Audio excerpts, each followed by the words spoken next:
Ahora que hablas de objetivos, Agustín, ¿cuáles son los objetivos de la famosa Agenda 2030? Y no sé si también podrías contestarme luego Ujú. sobre qué piensas del cambio de sexo. Ok. Que hay, bueno, Agustín, hay algunas personas que cuando pusiste las preguntas dijeron, este hombre pues es homófobo o es no sé Ujú. qué. Entonces no sé si podrías... Sí, claro, claro. Bueno, vamos por lo primero. Son 17 los objetivos de la Agenda 2030. Yo no me los sé de memoria, pero hay objetivos de salud, de educación, hay objetivos de igualdad de género, hay objetivos energéticos, etcétera. O sea, son 17, vamos a decir, secciones que engloban metas. 17 objetivos que se desagregan en metas. En principio, uno cuando lo lee parece una carta a Papá Noel, a Santa Claus, ¿no? O sea, es una cosa muy bonita. Queremos garantizar el hambre cero. Bueno, sí, ¿dónde querés que firme? Vamos, te firmo. Queremos hambre cero. Queremos acabar con las enfermedades. Bueno, sí, está bien. Yo también quiero.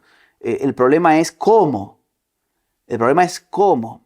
Y el problema es si es realmente realizable. Porque si no es realizable, me estás manipulando.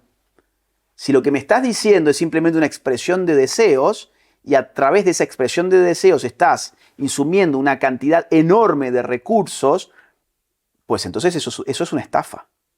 Entonces, la Agenda 2030 tiene, por ejemplo, objetivos de ideología de género que están enmarcados bajo el objetivo número 5, que es el de igualdad de género.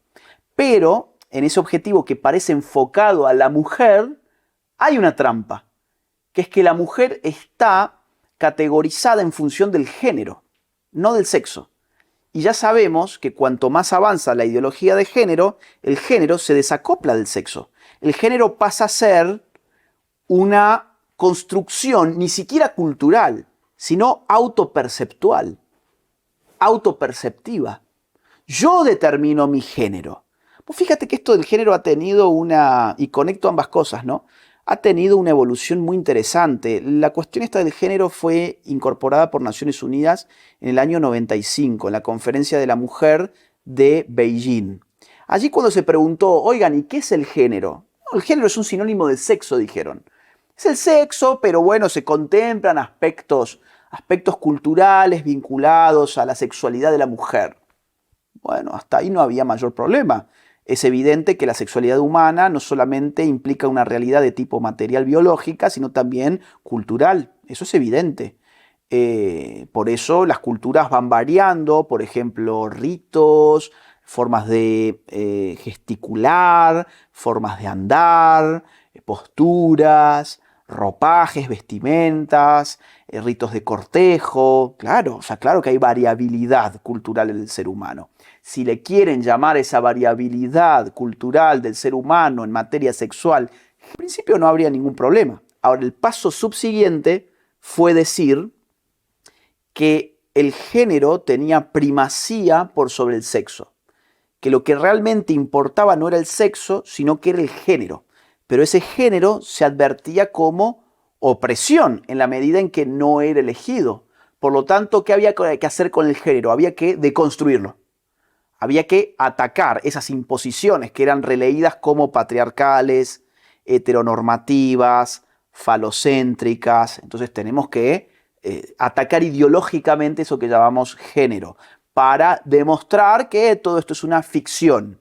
Ahora, en la medida en que atacamos eso llamado género, se nos abre otra forma de género, y es la autopercepción. Ya he disuadido y desarmado todos esos mecanismos culturales que a mí me imponían una manera de ser sexual, pues ahora yo estoy en condiciones de crear mi propia forma de vida sexual. Y ahí tengo la palabra género que ha quedado totalmente vaciada. En un principio significaba algo parecido al sexo, pero en el terreno cultural. En un segundo momento significaba un enemigo al cual había que vencer. Y en tercer lugar significa un espacio vacío que hay que llenar. Esa es la genealogía que hay que hacer con la categoría género. Y estamos en esa instancia. Entonces, yo puedo ser mujer, o puedo ser no binario, o puedo ser lo que yo quiera ser. Al final de cuentas, esa categoría está vacía. Ni siquiera tengo que ser mujer, puedo ser lo que yo diga que yo soy, punto final. Entonces, vuelvo al tema Agenda 2030. Ellos hablan con la categoría género, no hablan con la categoría sexo. Por lo tanto, y advirtiendo esta evolución de la palabra género, a lo que se están refiriendo es a esto último, cada vez que dicen igualdad entre hombres y mujeres, pero que en materia de género. Vos podés ser una mujer según esa ideología, yo puedo ser una mujer según esa ideología. En la medida en que adoptás Agenda 2030, estás adoptando también ideología de género. De hecho, la palabra género vino de Naciones Unidas. Te doy otro ejemplo, un segundo ejemplo. El objetivo de educación. Bueno, cuando vos vas a ver la última meta del objetivo de educación, te vas a dar con que la ONU solicita que se eduque a los niños en ciudadanía mundial. En principio esto puede no decirte demasiado si lo lees de forma acrítica, pero si estás un poco atento te vas a dar cuenta que el concepto de ciudadanía está arraigado al concepto de Estado-Nación. Es decir, vos sos ciudadano español, hasta donde yo entiendo. ¿Correcto? Correcto. Yo soy ciudadano argentino. ¿Por qué? Bueno, vos has nacido en España, yo he nacido en Argentina. ¿Qué significa ser argentino? ¿Qué significa ser español? Jurídicamente significa que a vos te corresponde una serie de derechos. ¿Frente a quién? Frente al Estado español. Por ejemplo, el derecho a votar. Vos no podés votar en Argentina, yo no puedo votar en España. ¿Por qué? Porque yo no soy ciudadano español y vos no sos ciudadano argentino. El concepto de ciudadanía implica un reconocimiento de derechos, de un estatus jurídico que le corresponde al individuo por su especial relación respecto del Estado-Nación. No hay ciudadanía sin un Estado-Nación en el mundo moderno. Ahora, vuelvo al punto. ¿A qué le llamamos ciudadanía mundial? Si la ciudadanía mundial es una contradicción en sus términos. Para existir ciudadanía mundial, tiene que existir algo así como un gobierno mundial. Y ahí viene la pregunta. Una pregunta que por ahora está abierta.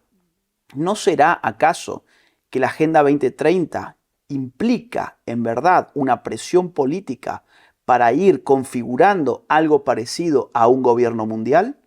A mí no me parece descabellada la hipótesis, porque estamos viviendo momentos donde a los Estados-nación se les resta cada vez más la soberanía, o sea, el poder de determinar sobre su propio territorio su propia normativa. Eso es la soberanía. Cuando yo tengo una instancia supranacional, más aún global, como Naciones Unidas, que me dice, oiga, Estado, usted tiene que aplicar esta Agenda 2030, ¿yo puedo seguir diciéndome soberano a mí mismo? ¿Yo puedo seguir creyendo que el Estado-Nación es soberano cuando todos los Estados-Nación terminan de una forma u otra aplicando exactamente la misma agenda? A mí me parece que en ese marco la soberanía ha abandonado el espacio territorialmente bien definido del Estado-Nación y se ha trasladado a un espacio totalizador y totalizante que es el de los organismos supranacionales. Entonces, en definitiva, cierro. ¿Cuál es la especificidad de la Agenda 2030?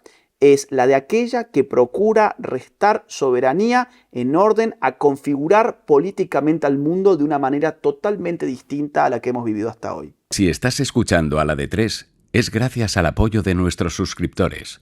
Vamos, únete a ellos para que sigamos creciendo y con ello el programa. Muchísimas gracias.